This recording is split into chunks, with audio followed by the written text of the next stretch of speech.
तो कैसे हैं आप लोग? आज हम बात करने जा रहे हैं रेशो एंड प्रोपोर्शन के क्वेश्चंस की, जिसके ऊपर मैंने पिछली बार भी एक वीडियो बनाया था पर उससे मेरा मन नहीं भरा। तो आज हम फिर से पढ़ेंगे रेशो एंड प्रोपोर्शन के कुछ प्रैक्टिस प्रॉब्लम्स। ठीक है ना? So hello and welcome everyone. So आज हम देखने जा रहे हैं रेशो एंड प्रोपोर्शन के कुछ प्रैक्टिस प्रॉब्लम्स। तो इसके ऊपर मैंने एक और वीडियो बनाया है, अभी आज ही अपलोड किया है। तो अगर आपने नहीं देखा है वो वाला वीडियो तो आप जाकर वो वाला वीडियो पहले देख सकते हैं, उसके उसके बाद ही ये वाला वीडियो देखिए। तो चलो यार शुरू करते हैं। इसके कॉन्सेप्ट सभी मैंने आपको पढ़ा दिए, अभी सिर्फ क्वेश्चन करना बाकी है। तो ये आज का स्क्रीन पे ऊपर आपका पहला सवाल। तो पहला सवाल हमें बोल रहा है कि the prices of the scooter and a TV are in the ratio 7:5। Okay, एक स्कूटर है और एक टीवी है जिसके जो प्राइसेस है हमारे पास 7:5 के रेशो में है। और क्या बोला गया है? और बोला गया है कि स्कूटर की कॉस्ट 8,000 मोर है टीवी सेट से। तो हमें प्राइस फाइंड करना है टीवी सेट का। तो पॉज करके इस क्वेश्चन को ट्राई कर सकते हो तुम लोग, करना है तो। अभी अभी मैं नाश्ता करके आया हूँ, ठीक है। नाश्ते में थे समोसे, 4 समोसे खाए मैंने। ऐसे क्या देख रहे हो? 4 समोसे। समोसे उतने बड़े नहीं होते, छोटे होते हैं, मतलब जितने नॉर्मल होते हैं ना उसके आधे। मतलब मैंने 2 समोसे खाए, ऐसा मान सकते हो तुम लोग। नहीं तो 4 समोसे, 4 समोसे। चलो क्वेश्चन की ओर देखो। क्वेश्चन में क्या बोला गया है कि prices of the scooter and TV are in the ratio 7:5। Okay, TV TV के और स्कूटर के प्राइसेस क्या है? स्कूटर और टीवी के 7:5 के रेशियो में। तो स्कूटर की हम प्राइस मान लेते हैं 7x, और टीवी की प्राइस जो है वो हम मान लेंगे 5x। ठीक है, 7:5 के रेशियो में है ना।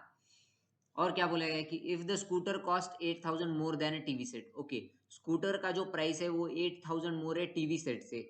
यानी कि टीवी सेट के प्राइस में अगर 8,000 ऐड करेंगे तो स्कूटर का प्राइस आएगा, क्योंकि स्कूटर का प्राइस क्या है? 8,000 ज्यादा है टीवी के सेट से। तो ये इक्वेशन आ गई हमारे पास। सिंपल सी इक्वेशन है, इसे सॉल्व करोगे तो क्या आएगा? 2x इक्वल टू 8,000 आएगा। अगर 2x इक्वल टू 8,000 है तो बताओ x की वैल्यू क्या है? x की वैल्यू है 4,000। ठीक है, बोल बोल मेरे बच्चे, क्या होगा x की वैल्यू? x की वैल्यू होगी 4,000। ठीक है, x की वैल्यू अगर 4,000 है तो हमें पूछा क्या गया है? हमें पूछा गया है कि प्राइस ऑफ टीवी सेट। तो टीवी सेट की प्राइस क्या होगी? 5x, यानी कि 5 × 4,000 यानी 20,000। 20,000 का टीवी सेट। भाई साहब, इतना महंगा टीवी सेट! आजकल टीवी बहुत महंगे आ रहे हैं वैसे। लोग आजकल जितना बड़ा टीवी उतनी रिच फैमिली। शायद ऐसा कॉन्सेप्ट हो गया है। तो टीवी सेट का प्राइस आया हमारे पास 20,000, और ये क्वेश्चन हो गया यहीं पर खत्म। तो चलो चलते हैं अगले क्वेश्चन की। और इसके लिए मैंने ब्लैंक पेज छोड़ा था क्या? इस क्वेश्चन के लिए, इतने चिंदी क्वेश्चन के लिए मैंने ब्लैंक पेज छोड़ा। Shame on my self. ठीक है, तो अगेन ये वाला क्वेश्चन। तो ये वाला जो क्वेश्चन है ये बोर्ड्स के अंदर तुम्हें हमेशा देखने को मिलेगा। अगर तुम्हारे बोर्ड्स के अंदर तुम्हारे पास रेशियो एंड प्रोपोर्शन है या linear equation in two variables का टॉपिक है, तो उसके अंदर तुम्हें ये क्वेश्चन पक्का मिलेगा कि एक आदमी है और उसका बच्चा है, उनकी एज इतने रेशो में थी और कुछ साल बाद उनकी एज की रेशो इतनी हुई। तो बताओ उस आदमी की एज क्या थी अभी तभी, ऐसा। तो ये क्वेश्चन हर जगह देखने को मिलेगा तुम्हें, तो इसलिए मैंने सोचा इंक्लूड कर लेता हूँ जनरल सवाल। तो देखो क्वेश्चन में क्या बोला गया है। क्वेश्चन में बोला गया है कि the ages of a man and his son are in the ratio 7:2। Okay भाई, एक आदमी है और उसका लड़का है, उन दोनों की एज 7:2 के रेशियो में है। 15 साल बाद क्या हो रहा है? 15 साल बाद उनकी एज का रेशियो हो रहा है 2:1। तो हमें फाइंड करना है फादर्स की एज जब उसका बच्चा पैदा हुआ था। ठीक है, father's age when son was born, मतलब जब उसका लड़का पैदा हुआ था तो उनके फादर की एज क्या थी, ये हमें फाइंड करनी है। तो वीडियो को पॉज करके आप लोग कर सकते हो इस क्वेश्चन को ट्राई। उसके बाद तो मैं बता ही दूंगा आप लोगों को। तो कैसे हैं आप लोग? सही है ना? The ages of a man and his son are in the ratio 7:2। Okay. चलो मैं कर देता हूँ इस क्वेश्चन को, इसका आंसर अभी देखो। आदमी और उसके सन की एज का रेशियो है 7:2 अभी का। तो उनकी एज मान लेते हैं, एज प्रेजेंट में। ठीक है, एज इन प्रेजेंट। ठीक है, एज प्रेजेंट में। प्रेजेंट में उनकी एज हम क्या मान लेते हैं? देखो यहाँ पर लिख देते हैं मैन की, यहाँ पर लिख देते हैं सन की। तो 7x मान लेते हैं और 2x मान लेते हैं प्रेजेंट में एज। ठीक है, आफ्टर 15 ईयर्स। ठीक है, 15 ईयर्स होने के बाद क्या हो रहा है? उनकी एज का रेशो हो रहा है 2:1। तो मैन की अभी की एज अगर 7x है तो आफ्टर 15 ईयर्स क्या होगी उसकी एज, बता दो। आफ्टर 15 ईयर्स उसकी एज क्या होगी? अगर तुम्हारी अभी एज कुछ है 5 साल, तो 15 ईयर के बाद क्या होगी? 5 + 15 20 साल। तो वैसे ही मैन की एज अगर 7x है तो 15 साल बाद मैन की एज क्या होगी? 7x + 15। और सन की एज क्या होगी? 2x + 15। तो हमें क्या दे रखा है? हमें दे रखा है इन दोनों का रेशो 2:1। तो कर देते हैं इन दोनों का ratio 7x + 15 upon 2x + 15 equal to 2:1। आसान सी चीज है, समझ में आ रही है सबको? तो ये क्या हो जाएगा? ये हो जाएगा 7x + 15 क्रॉस मल्टीप्लाई किया तो, और ये इधर गया तो क्या होगा? 2 से इसको मल्टीप्लाई होगा तो 4x + 30। Okay okay. और ये 4x को अगर हम इधर लेके आएंगे तो क्या होगा? 7x - 4x 3x। और अगर 15 को उधर लेके जाएंगे तो 30 - 15 15। दैट इम्प्लाइज x की वैल्यू क्या आई हमारे पास? x की वैल्यू आई हमारे पास 5। तो x की वैल्यू अगर हमारे पास 5 है तो हम प्रेजेंट की एज बता सकते हैं मैन और सन की। तो अगले क्वेश्चन में करते हैं हम, मैन और सन की प्रेजेंट की एज क्या है?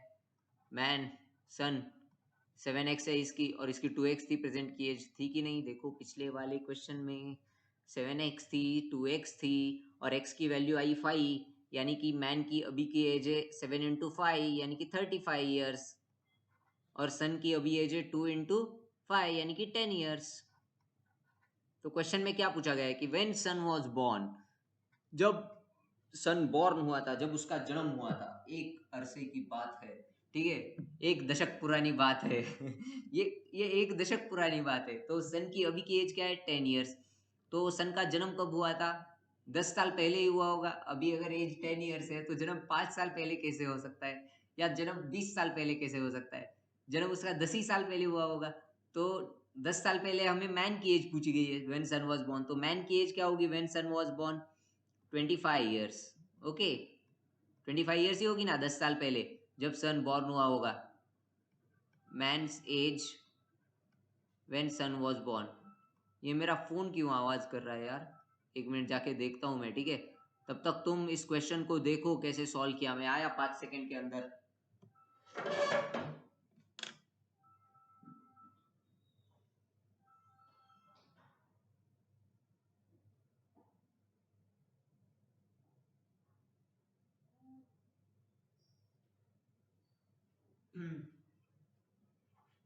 ओके ओके ओके, देख लिया तुमने ये क्वेश्चन कैसे सॉल्व किया हमने? देख लिया तुमने ये क्वेश्चन कैसे सॉल्व किया हमने? ये राइमिंग नहीं हो रहा क्या? ओ भाई भाई भाई। हाँ, आज पता है इंजीनियरिंग ग्राफिक्स की लैब थी आज। तो हमें कुछ क्वेश्चंस दिए गए इंजीनियरिंग ग्राफिक्स के सॉल्व करने के लिए। कल सुबह तक सॉल्व करने हैं वो क्वेश्चंस, तो वो भी करने पड़ेंगे मुझे अब तुम ये वीडियो बनाने के बाद। चलो चलते हैं अगले क्वेश्चन की ओर। ये क्वेश्चन सबको समझ में आ गया ना कैसे सॉल्व किया? अरे ये कहाँ गए? ओके, ये क्वेश्चन समझ में आ गया सबको कैसे सॉल्व किया? प्रेजेंट की एज हमें पता है 7x और 2x ले ली, 15 ईयर्स बाद क्या होगी उसका रेशो हमने ले लिया, उससे हमने सॉल्व करके उनकी प्रेजेंट की एज निकाल ली। यहाँ पर प्रेजेंट की एज, तो हमें पूछा गया है कि जब सन बॉर्न हुआ था तब एज क्या होगी? तो सन 10 साल पहले बॉर्न हुआ होगा, तो तब मैन की एज क्या थी? 25 ईयर्स। आसान सा क्वेश्चन है। तो चलते हैं अगले क्वेश्चन की ओर, जो कि है हमारा बहुत ही अच्छा सा क्वेश्चन, ये वाला। तो तुम्हें यहाँ पर दिया क्या गया है? तुम्हें बोला गया है कि x² + y² by p² + q² equal है xy बाय pq के। तो तुम्हें प्रूव करना है कि x/y इक्वल होगा p/q के। तो करो इस चीज को प्रूव, ठीक है? मैं देखना चाहता हूं कि तुम में से कौन कौन इस चीज को प्रूव कर सकता है।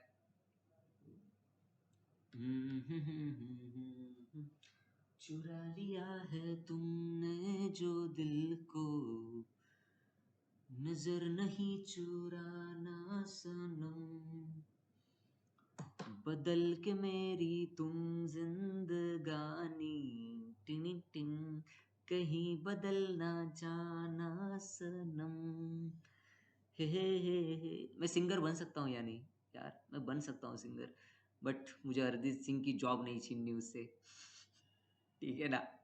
इसलिए मैं सिंगर नहीं बनूंगा। तो दिया क्या गया है देखो हमें। ट्राई किया क्या नहीं तुमने? पॉज करके तुम्हें ट्राई करना चाहिए। मेरा गाना सुनते बैठ रहे हो क्या? बेसुरे का गाना।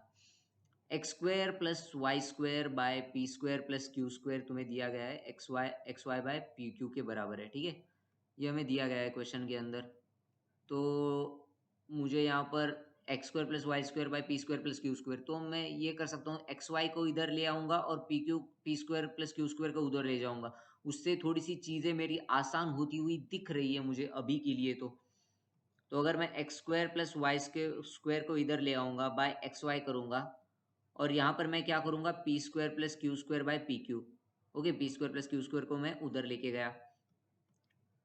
तो मैंने तुम्हें बताया था इस चैप्टर के अंदर की कुछ बाहुबली प्रॉपर्टी, ठीक है।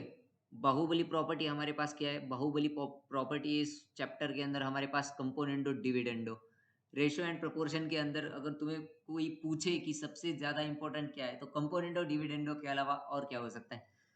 तो अगर तुम सोचो कि इस क्वेश्चन के अंदर कंपोनेंडो डिविडेंडो लगा के कुछ फायदा हो रहा है क्या, तो अगर तुम कंपोनेंडो डिविडेंडो लगाओगे तो न्यूमरेटर के अंदर क्या आ जाएगा, X square plus Y square plus X Y और X square plus Y square minus X Y.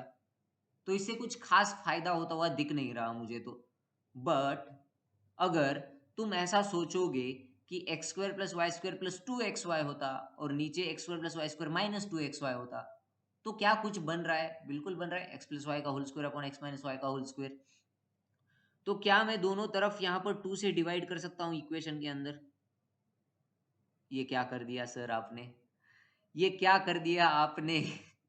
तो ऐसे जो स्टेप्स होते हैं, ऐसे स्टेप्स तुम्हें आते हैं प्रैक्टिस से, ठीक है। इसका कोई शॉर्टकट नहीं है, कोई बंगाली बाबा का चूरन नहीं है इसमें, या कोई खाने ऐसी चीज नहीं है जिसको खा के किसी भी चक्की के आटे को खा के ये तुम्हें नहीं आएगा। ये तुम्हें आएगा ऑब्जर्वेशन से और प्रैक्टिस से, जितनी तुम प्रैक्टिस करोगे। तो अगर मैंने दोनों तरफ टू से डिवाइड कर दिया, तो अब मैं कंपोनेंडो डिविडेंडो लगा सकता हूँ इसमें, ठीक है। By applying componendo and dividendo लिख देता हूँ यहाँ पर। तुम लोगों को लिखने की आदत पड़ चुकी है अब एग्जाम में, ठीक है, एग्जाम में मार्क्स के लिए। बाय अप्लाइंग कंपोनेंडो डिविडेंडो, ठीक है। मेरी स्पीड थोड़ी स्लो है लिखने की, माफ कर देना मुझे। बाय अप्लाइंग कंपोनेंडो डिविडेंडो, अगर आप कंपोनेंडो डिविडेंडो अप्लाई करोगे इस क्वेश्चन के अंदर, तो क्या हो रहा है यहाँ पर देखो, न्यूमरेटर के अंदर क्या आएगा कंपोनेंडो डिविडेंडो। अगर किसी को नहीं आता तो कंपोनेंडो डिविडेंडो का वीडियो जाकर देखो, ठीक है। उसमें मैंने अच्छी तरीके से बताया हुआ है कंपोनेंडो डिविडेंडो क्या होता है, उसका कैसे यूज किया जाता है क्वेश्चन के अंदर। तो ये मैंने लेफ्ट हैंड साइड में कंपोनेंट डिविडेंडो लगा दिया, सिमिलरली मैं राइट हैंड साइड में भी कंपोनेंट डिविडेंडो लगा दूंगा। तो ये क्या होगा, ये होगा P square plus Q square plus to P Q, होगा कि नहीं। डिनोमिनेटर में क्या आएगा, P square plus Q square minus to P Q. Componendo और डिविडेंडो, अगर किसी को ये समझ में नहीं आया स्टेप्स, तो प्लीज जाके मेरा कंपोनेंडो डिविडेंडो का वीडियो आप देख लीजिए, आपको सब कुछ समझ में आ जाएगा। तो न्यूमरेटर के अंदर क्या हो रहा है फिर, X square plus Y square plus two X Y क्या आता है हमारे पास, एक्स प्लस वाई का होल स्क्वायर, ठीक है। और डिनोमिनेटर में क्या आएगा, एक्स माइनस वाई का होल स्क्वायर, आएगा कि नहीं, बिल्कुल आएगा। और राइट हैंड साइड में क्या आएगा, P square plus Q square plus to P Q, मतलब पी प्लस क्यू का होल स्क्वायर, और नीचे पी माइनस क्यू का होल स्क्वायर, ठीक है। तो अब हम लेंगे दोनों तरफ स्क्वायर रूट, ठीक है, क्योंकि यहाँ पर स्क्वायर स्क्वायर स्क्वायर स्क्वायर बहुत स्क्वायर स्क्वायर दिख रहा है, ये स्क्वायर स्क्वायर मुझे नहीं चाहिए। मैं ले रहा हूँ दोनों तरफ square root, on taking square root both sides, ठीक है।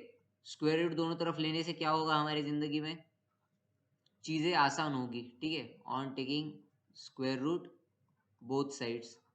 एग्जाम के अंदर ये सब कुछ नहीं लिखना है तुम्हें, तुम्हें डायरेक्टली क्वेश्चन सॉल्व करना है, आगे निकल जाना है। मैं अब तुमको समझा रहा हूँ इसलिए मैं लिख रहा हूँ on taking square root both sides. अगर तुम दोनों तरफ स्क्वायर रूट लोगे तो लेफ्ट हैंड साइड में क्या आएगा, X plus Y upon X minus Y, आएगा कि नहीं। और राइट हैंड साइड में क्या आएगा, P plus Q upon P minus Q. तो लेफ्ट हैंड साइड में लिख दो X plus Y upon X minus Y, और राइट हैंड साइड में क्या आएगा फिर, P plus Q upon P minus Q. Okay, यहाँ तक तो हम आ गए सर, और क्या करना है। तो अगर किसी को याद है तो कंपोनेंटो डिविडेंडो के वीडियो में मैंने इसी टाइप का क्वेश्चन लिया था एक, उसके अंदर हमें रेशो निकालना था एक्स बाय वाई का ही। तो यहाँ पर हम करेंगे और एक बार कंपोनेंडो और डिविडेंडो अप्लाई। हमने पहले बाहुबली को बुलाया था महेंद्र बाहुबली, अब बुलाएंगे अमरेंद्र बाहुबली। ठीक है। तो फिर से अगर हम लेंगे कंपोनेंडो डिविडेंडो, तो आपको दिख जाएगा आपका आंसर।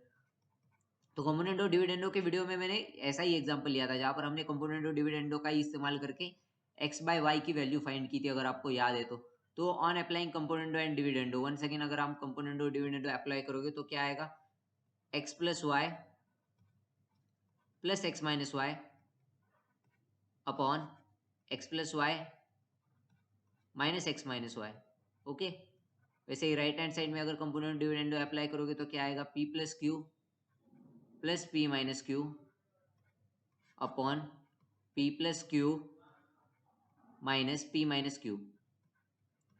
तो इसको फर्दर अगर सॉल्व करोगे तुम लोग तो क्या आएगा, फर्दर सॉल्व करके देखो, यहाँ पर y प्लस वाई है, माइनस वाई कट जाएगा, ये आएगा न्यूमरेटर के अंदर 2x अपॉन डिनोमिनेटर के अंदर x प्लस वाई है तो ये हो जाएगा माइनस एक्स प्लस वाई, तो x से x कट जाएगा, डिनोमिनेटर के अंदर आ जाएगा 2y, और ये इक्वल आएगा किसके, q प्लस में, यहाँ पर माइनस में तो q q कट जाएगा तो ऊपर हो जाएगा 2p, और नीचे p माइनस p ये कट जाएंगे और माइनस माइनस प्लस हो जाएगा तो नीचे आएगा 2q। तो ये क्या आ गया, x by Y equal to P by Q, जो कि हमें करना था प्रूव, जो कि हमने कर दिया, x by Y equal to P by Q. इसी क्वेश्चन को अगर उसे पूछना होता एमसीक्यू टाइप में तो वो क्या पूछता, find the value of x by Y, और वो दे देता क्वेश्चन के अंदर p by Q, P square by Q square, p plus Q by ऐसा कुछ p माइनस क्यू। तो x बाय वाई की वैल्यू हमने प्रूव कर दी, क्या आएगी, p by Q, hence proved. ठीक है, प्रूव नहीं, प्रूव्ड, प्रूव्ड होता है इसका प्रोनाउंसिएशन, आज से सब लोग सीख लो, हेंस प्रूव्ड कोई नहीं बोलेगा, सब बोलेंगे हेंस प्रूव्ड। तो ये क्वेश्चन सबको समझ में आ गया, कंपोनेंट डिविडेंडो का हमने 2 बार इस्तेमाल किया इस क्वेश्चन के अंदर, और इस क्वेश्चन के अंदर एक ट्रिकी स्टेप भी थी जो कि थी 2 का मल्टीप्लाई करना, यहाँ पर 2 से मल्टीप्लाई करना यहाँ पर, जो कि एक ट्रिकी स्टेप थी इस क्वेश्चन के अंदर। तो चलते हैं हम और एक क्वेश्चन की और, जो कि है, हाँ, अगले क्वेश्चन पर बढ़ने से पहले मैं आपको, हाँ, अगले क्वेश्चन पर बढ़ने से पहले मैं आपको बताना चाहूंगा कुछ कॉन्सेप्ट डुप्लीकेट रेशो का। ठीक है, तो डुप्लीकेट रेशो हमारे पास होता क्या है, तो अगर आपको दिया गया हो a इज टू बी, तो इनका डुप्लीकेट रेशो हमारे पास होगा A square is to B square, बस इतनी सी बात है, इतनी सी बात है, मुझे तुमसे प्यार है, यूं ही नहीं मैं तुम पे जान देता। कॉपीराइट आएगा क्या इसी से भी, तो a इज टू बी है तो इसका डुप्लीकेट रेशो हमारे पास क्या आएगा, A square is to B square, इसको ही बोलते हैं डुप्लीकेट रेशो, बस इतनी सी बात है। अगर A cube is to B cube दिया गया हो तो क्या बोलेंगे इसे, इसे बोलेंगे ट्रिप्लीकेट रेशो। ठीक है ना, इसे हम क्या बोलेंगे, ट्रिप्लीकेट रेशो। यही था बस कॉन्सेप्ट बताने का, कि अगर a इज टू बी का आपको डुप्लीकेट रेशो बोला जाए, मतलब क्या, A square is to B square.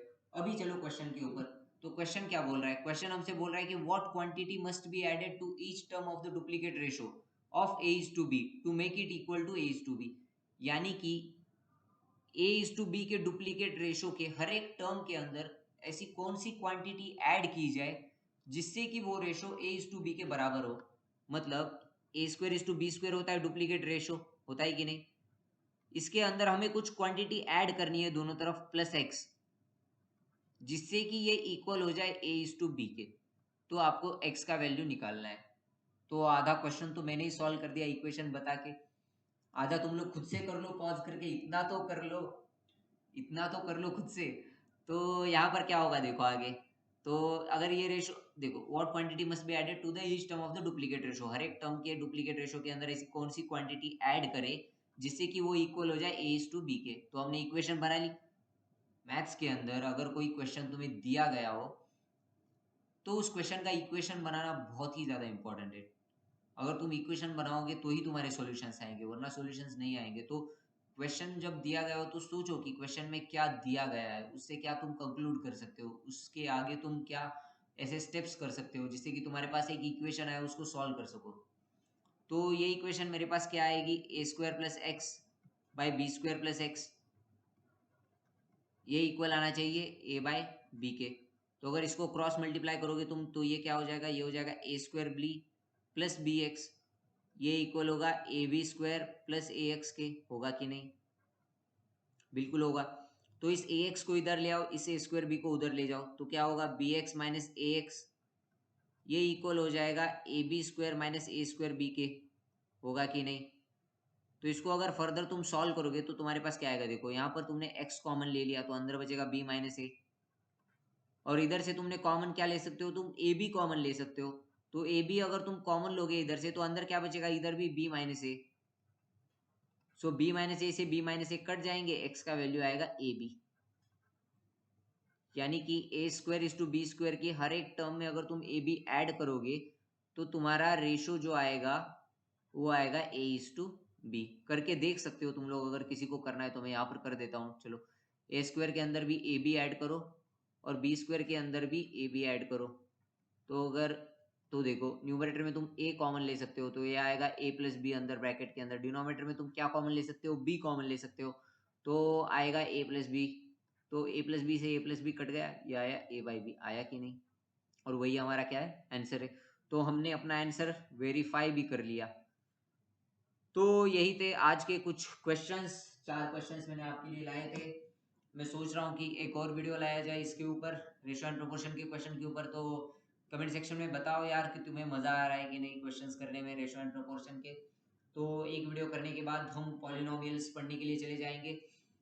और इससे पहले भी मैं एक वीडियो अपलोड कर चुका हूँ क्वेश्चंस के ऊपर, तो अगर तुम लोगों ने वो वाला वीडियो नहीं देखा है तो वो वाला वीडियो भी जाके देख सकते हो। उसमें भी बहुत सारी चीज़ें सीखने के लिए। तो पढ़ते रहो, सबसे ज़रूरी बात स्वस्थ रहो। कोरोना की 3rd वेव आ रही है तो ध्यान रखो, खुद का ध्यान रखो, परिवार का ध्यान रखो, सबका ध्यान रखो। और मास्क पहन के ही घर से बाहर निकलो। और मैं मिलता हूँ तुमसे अगले वीडियो में, तब तक के लिए बाय बाय।